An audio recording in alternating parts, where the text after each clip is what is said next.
وجوہات ہیں کیا؟ سیدھی سی بات ہے کہ اللہ سبحانہ و تعالی نے اس دنیا کو بڑا عجیب و غریب بنایا ہے، اور اس کی رنگت میں کھونے والا اپنے ایمان سے جب غافل ہوتا ہے وہیں پر ماں باپ کی نافرمانیاں بھی شروع کر دیتا ہے، ماں باپ کے اوپر طعن و طنز کرنے لگتا ہے۔ تو اللہ سبحانہ و تعالی نے اس دنیا میں ہمیں اور آپ کو پیدا فرمایا، اور پیدا کرنے کا جو ذریعہ ہے، جو ظاہری اسباب ہیں، وہ ظاہری اسباب یہی بوڑھے ماں باپ ہیں۔ یہی ماں باپ ہیں کہ جب ہم جوانی کی دہلیز پر قدم رکھتے تو بڑھاپے کی عمر میں گئے، یہی ماں باپ، اور انہی ماں باپ کے لیے رب کریم نے جہاں حقوق العباد کا تذکرہ کیا، یعنی وہ حقوق العباد کہ جب تک بندہ معاف نہ کرے تب تک اللہ بھی معاف کرنے والا نہیں۔ اسی حقوق العباد میں سے سب سے پہلا حق جو اپنی توحید کے فوراً بعد، اپنی عبادت کے فوراً بعد اللہ نے بیان کیا، وہ جانتے ہیں، وَقَضَىٰ رَبُّكَ أَلَّا تَعْبُدُوا إِلَّا إِيَّاهُ وَبِالْوَالِدَيْنِ إِحْسَانًا وَاعْبُدُوا اللَّهَ وَلَا تُشْرِكُوا بِهِ شَيْئًا۔ اللہ کی عبادت کی جائے، اس کے ساتھ کسی کو شریک و ساجی نہ ٹھہرایا جائے، ماں باپ کے ساتھ بہترین سلوک کیا جائے۔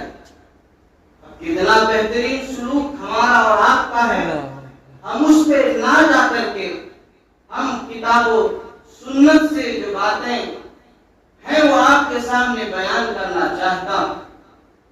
اللہ رب العالمین نے کہا اما یبلغن عندک الکبر احدہما او کلاہما فلا تقل لہما اف ولا تنہرہما، یعنی پہلے حق کا پہلا اصول اور ضابطہ میں بیان کر رہا ہوں اس آیت کریمہ کی روشنی میں۔ اللہ تعالیٰ نے کہا فلا تقل لہما اف، ماں باپ کو اف تک نہ کہو۔ یہ اف کہا کسے جا رہا ہے؟ اف جانتے ہیں کہا کسے جا رہا ہے؟ کہ وہ بوڑھے ماں باپ جو گھروں میں موجود ہیں، بڑھاپے کی عمر میں پہنچ گئے، ان کا ذہن، ان کا دماغ بچوں جیسا ہو چکا ہے، یعنی اب بچپن میں بھی بچپن ہی کی طرح کھیل کھیلنے لگے، دماغ برابر کام نہیں کر رہا ہے، بہت ساری ایسی حرکتیں ہو جاتی ہیں جان کر کے نہیں۔ یہ بڑھاپے کا غلبہ انسانیت پر غالب ہوتا ہے، یہ دماغ بھی کام کرنا چھوڑ دیتا ہے۔ ویسے عالم میں جب نازیبا حرکات کرتے ہیں تو ان حرکتوں کو دیکھنے کے بعد یا ان حرکتوں پر ایک ایمان والے کے لیے کہا گیا وَلَا تَقُلْ لَهُمَا اُفْ، اف نہ کہا جائے، یعنی ناگواری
کبھی ایسا نہیں کیا. ہمارا ٹمپریچر تو ہمیشہ ہائی رہتا ہے. اور کس کے سامنے ہمارا ٹمپریچر لو رہتا ہے؟ اے سی بھی کام نہیں کرتی ہے اس کے دماغ پر.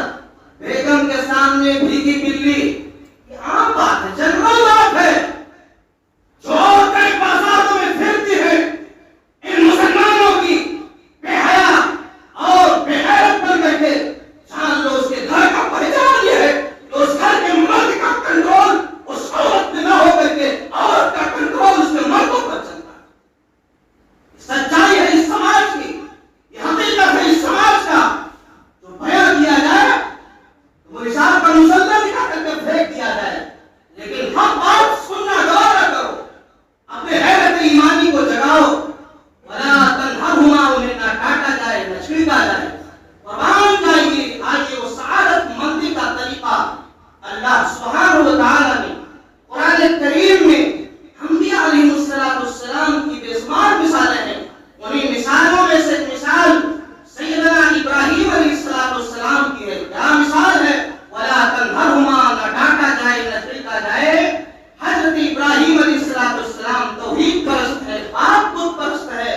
ابا جان کو توحید کی دعوت دے رہے ہیں. کیا دعوت دے رہے ہیں؟ قرآن نے بیان فرمایا قال یا ابت لم تعبد ما لا يسمع ولا يبصر ولا يغني عنك شيئا یا ابت انی قد جاءنی من العلم ما لم یأتک فاتبعنی یہدک صراطا سویا. باپ جو ہے خلاف ہے، بیٹا توحید پر ہے. باپ کو بلا رہے یا ابت، اے ابو جان، اے میرے ابا، اے میرے ابا. اتنا پیارا انداز، اتنا پیارا لب و لہجہ، اتنا میٹھا لہجہ. یا ابت، اے میرے ابا، اے میرے ابو. ہم نے کیا ہے؟ جیٹی یا ممی یا پاپا. کیا ہے جیٹی یا ممی یا پاپا؟ میں منع نہیں کرتا ہوں مت کہواؤ، لیکن اس زبانوں میں چاشنی نہیں ہے. چاشنی کیا ہے؟ ابو، امی، ابا، اماں. یہ چاشنی بھری زبانیں ہیں آپ کے زبان و ادب کی. آپ نے جیٹی اور ممی پڑھایا، یس ممی نو پاپا، بس ہم اسی میں خوش ہو گئے. کیا کہا؟ یا ابتی، اے میرے ابو، اے میرے ابو. قرآن بیان فرما رہا ہے باپ سے ادب کا گفتگو دیکھ لو جوانوں. یا ابتی لم تعبد ما لا يسمع ولا يبصر ولا يغني عنك شيئا. اب آپ ایسے معبودوں کی عبادت کیوں کرتے ہیں جو نہ سن سکتے، نہ دیکھ سکتے ہیں، نہ فائدہ پہنچا سکتے ہیں؟ آپ کو جاننا چاہیے میرے راستے پر، میرے طریقے پر. میرا طریقہ دو طریقہ ہے جو آپ کو سیدھی راہ کی رہنمائی کرے گا، صراط مستقیم کی رہنمائی کرے گا، رب کو ملانے والا راستہ ہے. اب باپ کا جواب کیسا ہے، کتنا مخالفانہ ہے قرآن کی الفاظ سے. آپ غور کیجیے، پڑھیے سورہ مریم. قال اراغب انت عن آلہتی یا ابراہیم لئن لم تنتہ لارجمنک وہجرنی ملیا. ہمارے یہاں کاٹ دے، مار دے. غور پہ ساتھ قال اراغب انت عن آلہتی یا ابراہیم، اے ابراہیم اگر تو میرے معبودوں سے راز کرتا ہوا نظر آیا تو میں تیرا ہاتھ پاؤں توڑ دوں گا اور تمہیں تجھے اپنے سے دور کر دوں گا، طویل مدت تک کے لیے جدا ہو جائے گا. اب یہ خفا بھرا جملہ، سختی بھرا جملہ باپ کا. اللہ اکبر. بیٹا کیسا جواب دے رہا ہے. ہمارے بھی ابا ہیں اور ہم بھی جوان ہیں. کبھی بیٹا جو ہے ہم اور آپ کیسے لیتے ہیں باپ کو؟ بڑے ہلکے میں لیتے ہیں، بہت ہلکے میں. اور وزن میں کس کو لیتے ہیں؟ بیگم کے سونے اور تولے کو. یعنی بیگم ہی سب کچھ ہے زندگی کے معیار کا. آؤ جواب دے رہا ہے، جواب دیا جا رہا ہے. قال سلام علیک ساستغفر لک ربی. او میرے ابا، مجھ پر خفا ہونے والے، مجھ پر ظلم کرنے والے ابا، راہ حق سے بھٹکنے والے ابا، اور میرے ابو، میں اپنے رب سے تیرے لیے سلام رہوں گا اور اللہ رب العالمین سے تیری بخشش مانگتا رہوں گا. یہ باپ کے لیے بیٹے کا جملہ کتنا پیارا ہوتا ہے. آج ہمارا بیٹا کیسا ہے اور ہمارے سماج کا باپ کیسا ہے؟ برداشت کرنا سیکھیے. یہ حق ہے جو ہے عبادت کا، یعنی باپ کا یہ حق قرآن کریم نے کس طرح ہمیں اور آپ کو سمجھایا. وَلَا تَنْهَرْهُمَا، انہیں نہ چھڑکا جائے، انہیں نہ ڈانٹا جائے. اس کے بعد اللہ تعالیٰ نے کہا وَاخْفِضْ لَهُمَا جَنَاحَ الذُّلِّ مِنَ الرَّحْمَةِ. یہ حق کا پہلو بتایا جا رہا ہے کہ ان کے لیے اپنے عاجزی کا بازو جھکا دیا کرو. یعنی جس طرح پرندہ اپنے بچوں کو پروں کو پھیلا کر کے جو ہے اپنے پروں میں سمیٹ لیتی ہے تاکہ اسے درندہ پرندہ نگل نہ پائے، اس بچانے کے لیے ایسے ہی عاجزی کا بازو ماں باپ کے لیے، اماں ابا کے لیے جھکا دیا کرو. ایسے ہمیں اور آپ کو ہونا چاہیے، ادب کا پہلو. اس کے بعد اللہ تعالیٰ نے بیان فرمایا وَاخْفِضْ لَهُمَا جَنَاحَ الذُّلِّ مِنَ الرَّحْمَةِ وَقُلْ رَبِّ ارْحَمْهُمَا كَمَا رَبَّيَانِي صَغِيرًا. ماں باپ کے لیے دعائیں کرو. اللہ تو نے جو ہے مجھے اس دنیا میں پیدا کیا، ماں باپ کو ذریعہ بنایا. اللہ جس نے مجھے بچپن میں پالا ہے، پوسا ہے، رب العالمین ایسی رحم و کرم اور شفق و کرم اس کے اوپر کر. یہ دعائیں کرنا چاہیے. کون مسلمان کرتا ہے؟ کون مسلمان کرتا ہے؟ ماں باپ مرے اس سے پہلے ہی، مرنے سے پہلے ہی جائیداد کے اوپر لفڑا، گھروں کے اوپر لفڑا، مکان کے اوپر لفڑا. کیا نوٹنکیاں ہے مسلمانوں، کیا ہے اللہ والوں. ہمیں اور آپ کو غور کرنا ہوگا، ہمیں اور آپ کو سوچنا ہوگا. تو یہ ادب کے پہلو کتاب و سنت نے ہمارے سامنے بیان کیے ہیں. اس کے بعد اللہ سبحانہ و تعالیٰ نے بیان فرمایا یہ اطاعت کی جائے، ماں باپ کی اطاعت جائز پہلو میں کی جائے. کون اطاعت کرتا ہے؟ اطاعت کا مطلب سمجھتے ہیں کہ پیچھے پیچھے چلنا، جیسے کہا جائے ویسے کیا جائے، لیکن ایک چیز میں نہیں کرنی ہے. وہ چیز کیا ہے؟ قرآن بیان فرما رہا ہے وَإِن جَاهَدَاكَ عَلَىٰ أَن تُشْرِكَ بِي مَا لَيْسَ لَكَ بِهِ عِلْمٌ فَلَا تُطِعْهُمَا وَصَاحِبْهُمَا فِي الدُّنْيَا مَعْرُوفًا. قرآن کریم بیان فرما رہا ہے اللہ کی ذات کے ساتھ شرک کو چھوڑ کر کے، خلاف شرع کام چھوڑ کر کے جو بھی کام کو ماں باپ کہنے کو انجام دے، ہمیں اور آپ کو چاہیے کہ ہم ہو بہو ویسے ہی انجام دیں، ویسے ہی کہیں، ویسے ہی کریں. یہ کرنا تبھی جنت ملے گی. اسی میں جنت کی ضمانت ہے، اسی میں کامیابی دنیا اور آخرت کی دونوں پناہ ہے. اسی لیے تو دیکھیے ہم اور آپ جو ہے کرتے ہیں اپنی منمانی. باپ کہتا ہے بیٹے شادی مت کر، شادی مت کر، میں تیری شادی کرواتا ہوں. بیٹا کہتا ہے رہنے دو، رہنے دو، میں خود ہی لے کر کے آیا ہوں. کہتا ہے بیٹے یہ بال میرے پک گئے ہیں، اس کا غلط اثرات تمہاری زندگی پر مرتب ہوں گے. زندگی کٹنے والی نہیں. پھر بھی جوان اپنی جذبات میں ماں باپ کے احکام کو ٹھکرا دیتا ہے اور اپنی جوانی کے جذبات میں قدم آگے بڑھا دیتا ہے اور اس کا خمیازہ زندگی بھر کرتا ہے. نوجوانوں، یہ ماں باپ کی خدمت کا طریقہ نہیں ہے، ماں باپ کی اطاعت کا طریقہ نہیں ہے. اپنی جوانی کو اپنے بوڑھے ماں باپ کے لیے کم کر دو. یہی وجہ ہے کہ دیکھیے ہم تو ماں باپ کے کہنے پر غلط راستہ بھی نہیں چھوڑتے، لیکن صحابہ کرام نے صحیح راستہ اپنایا تھا. حضرت سعد بن ابی وقاص رضی اللہ تعالی عنہ بیان فرماتے ہیں کہ ان کا واقعہ ہے کہ جب وہ اسلام لائے تو ان کی ماں حمنا بنت ابی سفیان جو ہے وہ کھانا نہیں کھا رہی تھی. کہہ رہی تھی کہ اے سعد بن ابی وقاص، اے سعد تم مان جاؤ، اس دین کو چھوڑ دو، باہر آ جاؤ. تو حضرت سعد بن ابی وقاص کہتے ہیں کہ جو ایسے ہی 2 دن گزر گیا، میری اماں 2 دن بھوکے رہی اس بات پر کہ جو میں اس پیر حق کو چھوڑ دوں. تو جب دیکھا نہیں گیا ماں کی محبت کو تو کہہ رہے ہیں حضرت سعد بن ابی وقاص رضی اللہ تعالیٰ عنہ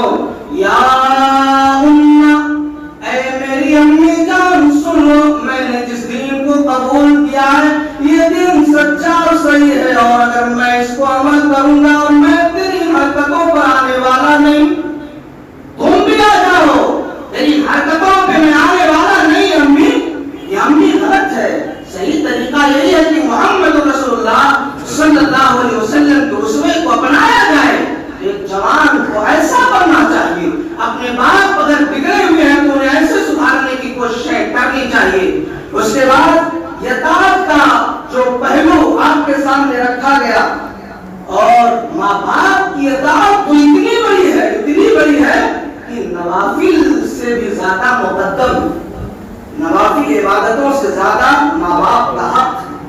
جبکہ نفل اللہ کے لیے ادا کی جا رہی, لیکن پھر بھی نوافل پر بھی فوقیت اللہ تعالیٰ نے ماں باپ کے حقوق کو رکھا ہے. اللہ اکبر, غور کیجیے. ماں باپ کی نافرمانیاں کرنے والے جوانوں, آپ خود ہی غور کیجیے گا کہ ایک صحابی رسول جیسے واقعہ ہے حضرت جویس کا, کہ جو نماز پڑھ رہے تھے, صحیح واقعہ ہے, نفلی نماز پڑھ رہے تھے, ماں نے آواز دی 3 مرتبہ, یا جویس 3 بار آواز دی. ہم رب کی محبت, ماں کی محبت دونوں ایک ساتھ جمع ہو رہی ہے. آخرکار انہوں نے اپنی ماں کے زبان پر لبیک نہیں کہا. ماں نے یہ بددعا دی تھی کیا کہ جب تک تو کسی بدکار کی منہ نہ دیکھ لے تب تک تو اس دنیا سے نہ جائے. اللہ, جب تک اسے بدکار کا منہ نہ دکھا دے تب تک اسے اس دنیا سے رخصت نہ کرنا. چنانچہ واقعہ بیان کیا گیا, صحیح واقعہ, کہ جو ہے وہ عبادت گزار تھے, بڑے عبادت گزار تھے. ایک میدان میں جا کر کے اپنی عبادت گاہ کو بنایا تھا اور وہیں پر عبادت کر رہے تھے. تو ماں نے کہا تھا کہ کسی بدکار کا جب تک منہ نہ دیکھ لے تب تک اللہ اسے دنیا سے رخصت نہ کرنا. چنانچہ وہ چند لوگ تھے, سماج اور معاشرے کے حاسدین تھے, ان کے پاس ایک ایسی فاحشہ آئی. کہا کہ دیکھو, اگر اسے پھنسانا ہے تو میں آپ لوگوں کے لیے تیار ہوں, بس آپ کا ساتھ چاہیے. چنانچہ کہا ہاں جائیے. اب وہ فاحشہ ایک غیر آدمی سے حاملہ ہو گئی, حمل جھڑ گیا اس کا, اور جب بچے کی پیدائش ہوئی تو اس فاحشہ نے اس عبادت گزار جویس کے اوپر الزام لگایا. کیا الزام لگایا؟ کہ یہ بچہ اسی جویس کا ہے. ماں نے کہا تھا کہ جو ہے بلا اس کے کسی فاحشہ کا منہ دیکھے ہوئے اللہ اس دنیا سے اسے نہ لے جانا. دیکھیے ماں کی بددعا, کہ جو ہے اس کو کہا کسی کا بچہ ہے. آئے لوگ مارنے لگے, پیٹنے لگے. اب جب مار پیٹ کھانے لگا اس کے بعد معاملہ یہ ہوا کہ اب کیا کیا جائے. چنانچہ نماز کے لیے کھڑے ہوئے اور اس کے بعد وہ جویس کہ جو بچے پر الزام لگایا گیا تھا انہیں کا بچہ ہے, اس بچے کو کچھوکا لگایا. وہ بچہ بولنے لگا کہ یہ بچہ یہ جویس کا نہیں ہے, یہ جو ہے کسی اور کا ہے, یہ فلاں چرواہے کا ہے اور یہ جویس کا نہیں ہے. تو یہ ہے ماں باپ کی بددعاؤں کا اثر. جوانوں, ماں باپ کی بددعاؤں سے, ماں باپ کے برے القاب سے ہمیں اور آپ کو بچنے کی کوششیں کرنی چاہیے. اور ماں باپ کو بھی غلط بددعا نہیں کرنی, کیوں تو پہلے بددعا ہی کرنی نہیں چاہیے, دعائیں کرتی رہنی چاہیے. اور ماں باپ کبھی بھی اولاد کے لیے بددعا دیتے ہی نہیں. 10 تھپڑ مار بھی لو, 10 ڈنڈا مار بھی لو, پھر بھی اماں سے پوچھو اماں کیا حال ہے, پھر بھی امی کہے گی بچے کیا آپ کو کوئی پریشانی ہے. کبھی دیکھو اگر سماج اور معاشرے کے لوگوں نے, ماں کبھی بھی جو ہے اپنے اولاد کی یا والدین اپنے اولاد کے کبھی بھی برا نہیں چاہتے. اللہ اکبر. وہ ماں باپ ہمیشہ آپ کے ساتھ ہے, تو ماں باپ کو بددعا سے بچنا چاہیے, اولاد کے حق میں دعائیں دیتے رہنا چاہیے. وہ ماں باپ جن کے سائے اتنا بڑا سایہ ہے کہ زندگی کتنی خوش ہوتی ہے, انسان اس کا اندازہ اس وقت کر سکتا ہے جب ماں باپ, جس کے ماں باپ اس دنیا سے جا چکے ہیں. ہم سے پوچھو, اور جن کے ماں باپ جو اس دنیا میں موجود ہیں ان سے پوچھو, لاک ڈاؤن کا جتنا مزہ, جتنا بینیفٹ ماں باپ نے دیا, اس کائنات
فرمایا سب سے بڑا بدنصیب ہے اے محمد رسول اللہ کہیے آمین.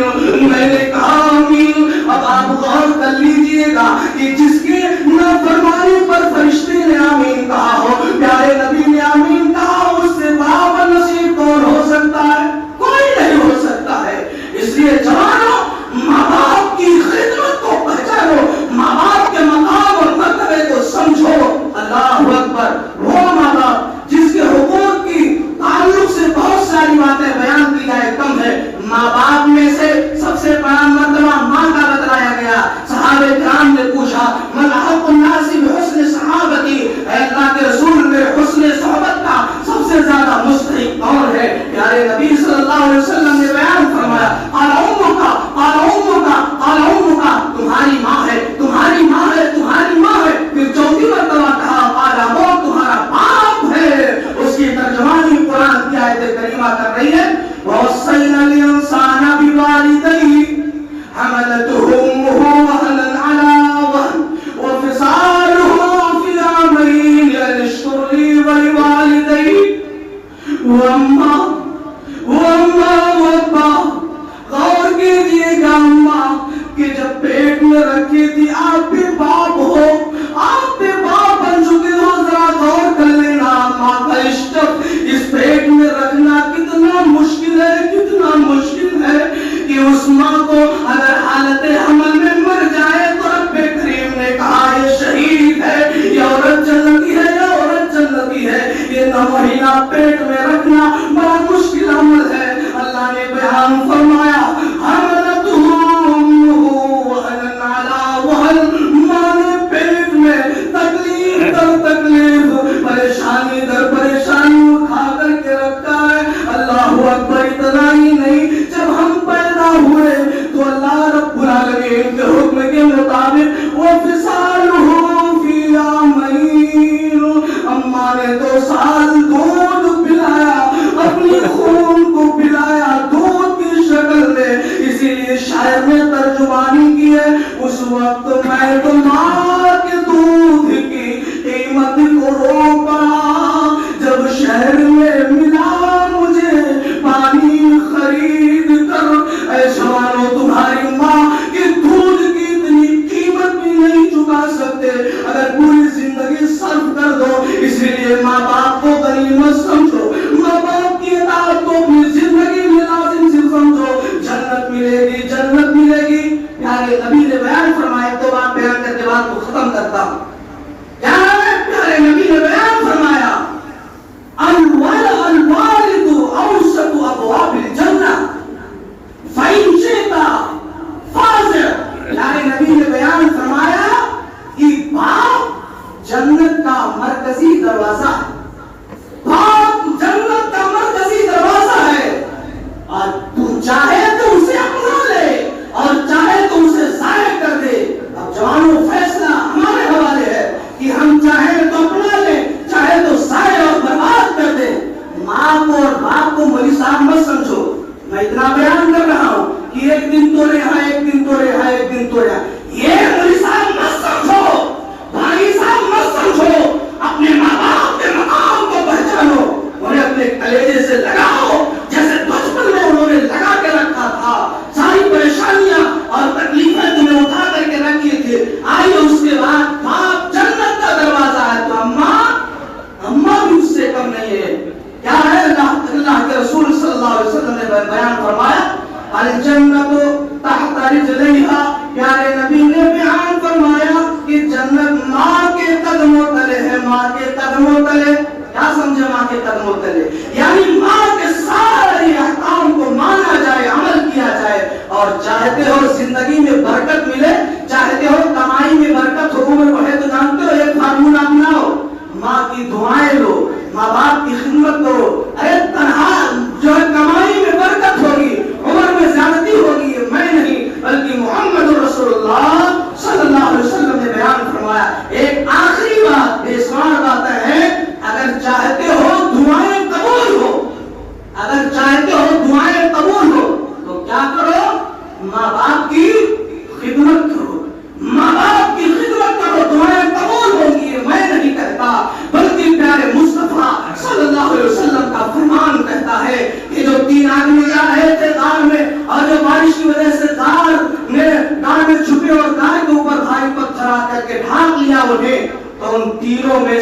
ایسا جوان بھی تھا، ایک ایسا آدمی بھی تھا جنہوں نے اپنے اعمال کا واسطہ دیا کہ رب العالمین میں نے اپنے ماں باپ کی خدمت تیری رضا کے لیے کیا تھا، اے اللہ اگر میں نے یہ عمل تیری رضا کے لیے کیا تو رب العالمین میری پریشانی کو آج تو دور کر دے۔ رب کریم نے اس کی دعا کو قبول فرمایا۔ اسی لیے خوشحال رہنا چاہتے ہو تو ماں باپ کا فرما بردار کو بنو، بے شمار باتیں ہیں۔ رب العالمین ہمیں کتاب و سنت کے مطابق پوری زندگی گزارنے کی توفیق عطا فرمائے۔